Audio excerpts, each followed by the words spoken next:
বিশ্ব সঙ্গীতের মঞ্চে আবারও উজ্জ্বল হতে চলেছেন কোরিয়ান সুপারস্টার জেনি। কিছুদিন আগে তার নতুন অ্যালবাম প্রকাশের পর আলোচনার ঝড় উঠেছিল। নতুন করে আবারও আলোচনার কেন্দ্রবিন্দুতে এই তারকা।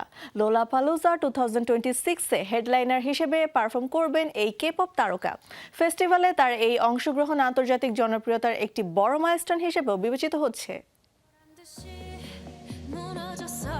দক্ষিণ কোরিয়ার জনপ্রিয় গার্ল গ্রুপ ব্ল্যাকপিঙ্কের বিশ্বখ্যাত কে-পপ তারকা জেনি, যিনি তার স্টাইল, মিউজিক এবং পারফরমেন্সের জন্য বিশ্বজুড়ে ভক্তদের কাছে অত্যন্ত জনপ্রিয়। এই জনপ্রিয়তার ধারাবাহিকতায় এবার জেনিকে দেখা যাবে বিশ্বের অন্যতম বড় মিউজিক ফেস্টিভ্যাল লোলাপালুজার মঞ্চে।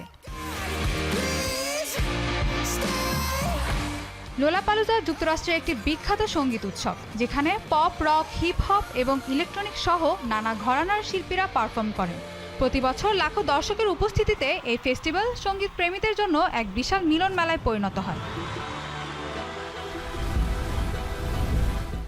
2026 সালে লোলাপালুজা অনুষ্ঠিত হবে 30 জুলাই থেকে 2রা আগস্ট পর্যন্ত গ্র্যান্ড পার্কের শিকাগো শহরে। এবার আয়োজনে জেনি অন্যতম হেডলাইনার হিসেবে পারফর্ম করবেন, যা তার ক্যারিয়ারের জন্য একটি বড় অর্জন। উল্লেখযোগ্য বিষয় হলো, জেনি এর আগে Coachella valley music and arts ফেস্টিভ্যালে পারফর্ম করলেও লোলাপালুজাতে এটি হবে তার প্রথম অংশগ্রহণ।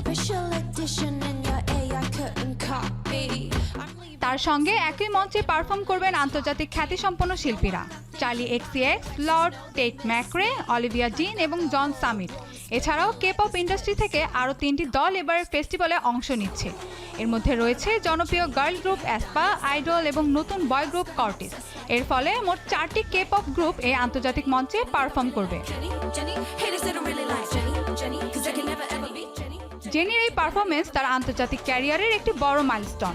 লোলাপালুজার মতো বিশ্বমঞ্চে হেডলাইনার হওয়া প্রমাণ করে তিনি বিশ্ব সঙ্গীতের জগতে নিজেকে প্রতিষ্ঠা করেছেন একজন প্রভাবশালী শিল্পী হিসেবে। Mahbuba Mustarin, showbiz tonight.